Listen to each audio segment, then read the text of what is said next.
तो दोस्तों जैसे कि इंडिया में प्रोगा जो है वो लागू हो चुका है और जो प्रोगा के रूल्स हैं वो भी आ चुके हैं और बहुत सारे लोगों को नहीं पता है कि प्रोगा के रूल जो है वो है क्या।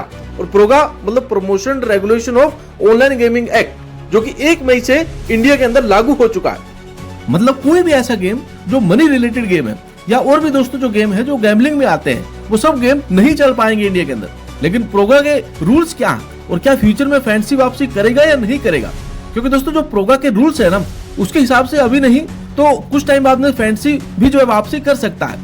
तो क्या कुछ कहते हैं प्रोगा के रूल्स, वही मैं आपको बताने वाला हूं इस वीडियो के अंदर।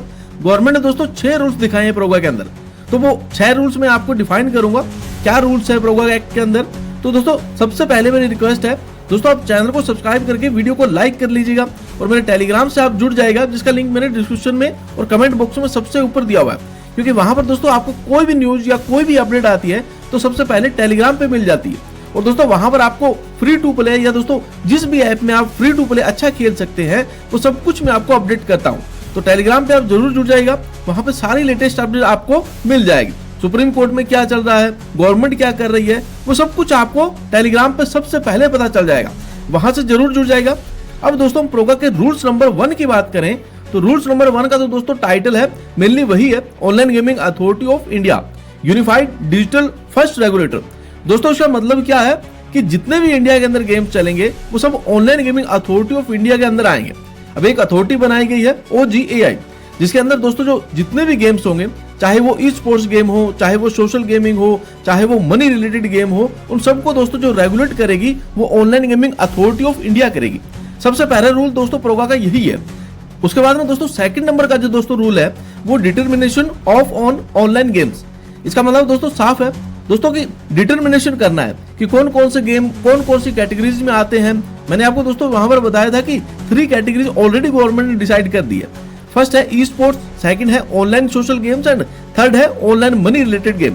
तो दोस्तों सबसे पहले जो online gaming authority of India है OGAI, वो सबसे पहले कैटेगराइज कर रही है उन एप्स को और उन गेम्स को जो कि अलग अलग कैटेगरीज में आते हैं। बहुत सारे दोस्तों लोगों का अभी भी सवाल है कि यार जो प्रोगा है वो लागू हो चुका है इंडिया में, लेकिन अभी भी बहुत सारे लोग जो गेम्स है वो मनी रिलेटेड या फिर अभी भी दोस्तों जो बहुत सारे ऐसे फैंसी ऐप हैं जो ऑफशोर प्लेटफॉर्म है जो अभी भी इंडिया में रन कर रहे हैं और बड़े बड़े प्रमोटर्स उनका जो है प्रमोशन भी कर रहे हैं, तो जो कि प्रॉपर इलीगल है और जो कि ऑफशोर प्लेटफॉर्म है, तो क्या उनको रेगुलेट किया जाएगा? भाई अभी तक तो देखो ग्राउंड लेवल पर दोस्तों एक अथॉरिटी जो बनी है ना, अभी तक ग्राउंड लेवल पर पूरी तरह से उन्होंने काम करना शुरू नहीं किया है। अभी सिर्फ ये एक पेपर वर्क पे आप ये बोल सकते हो कि पेपर वर्क कंप्लीट हो चुका है, लेकिन ग्राउंड लेवल पर अभी काम होना स्टार्ट नहीं हुआ है। जब भी ग्राउंड लेवल पर काम होना स्टार्ट होगा तो सबसे पहले उन सब की नकेल कसी जाएगी जो ऑफशोर प्लेटफॉर्म को जो प्रमोट कर रहे हैं और जो ऑफशोर प्लेटफॉर्म को भी बंद किया जाएगा।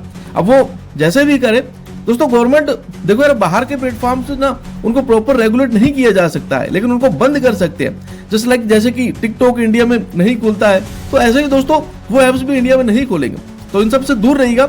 सेकंड रूल्स में दोस्तों यही है कि कैटेगरीज बनाई जाएंगी और कैटेगरीज में गेमिंग को बांटा जाएगा। वो ई स्पोर्ट्स कैटेगरी में या स्पोर्ट्स गेमिंग में या फिर वो ऑनलाइन मनी गेमिंग है। उसके अलावा दोस्तों थर्ड कैटेगरी आ रही है registration of online games structure system for notified e sports. इसका मतलब दोस्तों जितने भी गेम्स इंडिया के अंदर चलेंगे उन सबको प्रॉपर रजिस्ट्रेशन कराना पड़ेगा। अभी तक दोस्तों इंडिया में क्या होता था, कोई भी कंपनी आती थी या कोई भी कंपनी ऐसी है जो कि गेम्स बनाती थी तो वो आगे ना सीधा डायरेक्ट उस गेम को लॉन्च कर देती थी, चाहे वो ई स्पोर्ट्स कैटेगरी का हो, चाहे वो ऑनलाइन मनी गेमिंग हो, चाहे वो सोशल गेमिंग हो। लेकिन अब ऐसा नहीं होगा। जो छोटे छोटे सोशल गेमिंग है, बहुत सारे दोस्तों सोशल गेमिंग होते हैं जिनको रजिस्ट्रेशन कराने की रिक्वायर्ड नहीं है, लेकिन जो ई स्पोर्ट्स है जहां पर लेवल्स आते हैं या फिर मनी गेम, उन सबको दोस्तों रजिस्ट्रेशन करवाने की जरूरत है। गवर्नमेंट प्रॉपर उनको जो है रजिस्ट्रेशन देगी और तभी वो चल पाएंगे। यदि रजिस्ट्रेशन नहीं होगा या नहीं करेगी तो फिर दोस्तों वो गेम नहीं चलेंगे, तो इलीगल गेम्स की कैटेगरी में आ जाएंगे। तो दोस्तों इसका थर्ड पॉइंट यही है कि रजिस्ट्रेशन ऑफ ऑनलाइन गेम, जितने भी गेम्स हैं उनको सबको जो प्रॉपर रजिस्ट्रेशन करवाना पड़ेगा। फोर्थ दोस्तों इसका जो पॉइंट है वो काफी इंपॉर्टेंट है, यूजर सेफ्टी फीचर है। इसमें दोस्तों यूजर सेफ्टी फीचर में क्या क्या पॉइंट्स आएंगे, एज चेक होगा, टाइम लिमिट आएगी और पेरेंटल कंट्रोल भी आएगा। दोस्तों ऐसे बहुत सारे ऐसे ई स्पोर्ट्स चलते हैं, आपने देखा होगा कि जिसमें जो लोगों की ना लत लगती है। मेनली दोस्तों फैंसी या फिर मनी गेम की बात नहीं कर रहा हूँ, मैं ई स्पोर्ट्स की बात कर रहा हूँ, जहाँ पर दोस्तों बहुत सारे बच्चे जो है वो लगातार लगे रहते हैं गेम खेलने में, लेकिन वहां पर दोस्तों एक लत लगने का भी खतरा रहता है। तो उसको देखते हुए सबसे पहले गवर्नमेंट ने एज चेक करवाएगी और जो प्रॉपर एज वेरिफिकेशन होगा बच्चों का। उसके अलावा दोस्तों टाइम लिमिट लगाई जाएगी, जैसे ही वो ई स्पोर्ट्स स्टार्ट होगा वहां पर टाइम आ जाएगा, और वो 5 मिनट या 10 मिनट का हो तो वो जो भी होगा, लेकिन टाइम लिमिट लगाई जाएगी ई स्पोर्ट्स पे, कि ऐसा नहीं है कि बच्चे भाई एक गेम पकड़ के बैठे हैं तो उसको लगातार खेलते जा रहे हैं। और पेरेंटल चेक्स भी लगाया जाएगा कि भाई जो पेरेंट्स है वो प्रॉपर उसको चेक करेंगे, यदि पेरेंट्स वेरिफिकेशन करेंगे तभी वो जो गेम्स है ई स्पोर्ट्स का चल सकता है, वरना नहीं चलेगा। तो दोस्तों काफी इंपॉर्टेंट ये वाला फीचर लिया गया है जो कि सेफ्टी के लिए काफी इंपॉर्टेंट है। उसके बाद में दोस्तों 5th पॉइंट की बात करें तो दोस्तों 2 टियर ग्रीवेंस रिड्रेसल।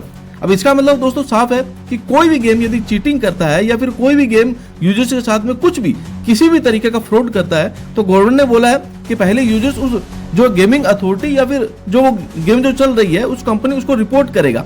यदि वहां पर उन्होंने एक्शन लिया तो ठीक है, यदि उन्होंने एक्शन नहीं लिया तो जो online gaming authority of India है OGAI, उसको यूजर जो है डायरेक्ट रिपोर्ट कर सकता है उस कंपनी के खिलाफ या फिर उस गेम के खिलाफ कि उन्होंने हमारे साथ चीट किया है, और जो कंपनी होगी उस पर कड़ा एक्शन लिया जाएगा। तो ये गवर्नमेंट ने बहुत बड़ा एक पॉइंट रखा है सिक्योरिटी को लेकर भी, जो यूजर्स है उनकी जो प्रॉपर सिक्योरिटी रहे और जो यूजर्स किसी का भी जो कंप्लेंट कर सके, यदि प्रॉपर कंप्लेंट पाई जाती है तो फिर उस कंपनी के खिलाफ एक्शन लिया जाएगा। और जो 6th पॉइंट है दोस्तों वो यही है, पेनल्टी एंड एनफोर्समेंट। देखो दोस्तों प्रोग्राम में सबसे बड़ा जो रियल मनी गेमिंग के जो ऊपर जो रूल है ना वो यही है कि भाई कंपनी रियल मनी गेमिंग चलाएगी डायरेक्ट, वो उस पर बहुत बड़ी पेनल्टीज है, और अप्रोक्स 3 करोड़ के आसपास की उसकी जो पेनल्टी है, या दोस्तों 3 साल की सजा भी है।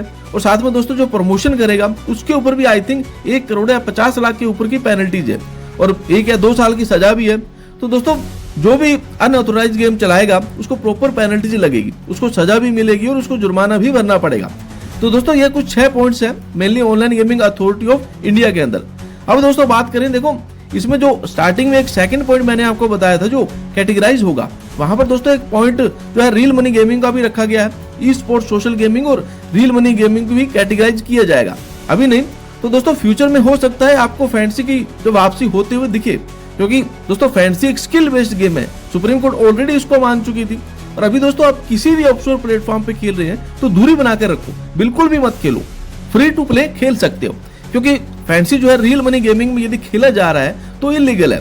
फैंसी इलीगल नहीं है, यदि फ्री में फैंसी खिलाया जा रहा है तो इलीगल नहीं है। आप फ्री में जो प्लेटफॉर्म है दोस्तों वहां पर फैंसी खेलना चाहते हैं खेल सकते हैं, लेकिन किसी भी रियल मनी गेमिंग पे आप जो डायरेक्ट आपको डिपॉजिट करवा रहे हैं, कोई भी ऑफशोर प्लेटफॉर्म है, वहां से दूरी बना के रखो, क्योंकि अभी यूजर्स के ऊपर पेनल्टीज नहीं है, लेकिन यूजर्स के ऊपर भी पेनल्टीज लग सकती है। मेनली दोस्तों बैंकिंग साइट से आपका अकाउंट फ्रीज हो सकता है, तो उस सबसे दोस्तों ध्यान में रखकर आप जो है दूरी बना के रखो। तो ये दोस्तों 6 पॉइंट्स रूल थे जो आपको बताने इंपॉर्टेंट थे, क्योंकि बहुत सारे यूजर्स को रूल नहीं पता थे कि क्या आने वाले हैं क्या नहीं आने वाले हैं। और बात रही दोस्तों जो इंडियन वेस्ट फैंसी है, जो प्राइड कॉन्टेस्ट है, उनके लिए आप वेट करो, हो सकता है दोस्तों 1-2 साल में आपको वापसी होते हुए दिख जाए।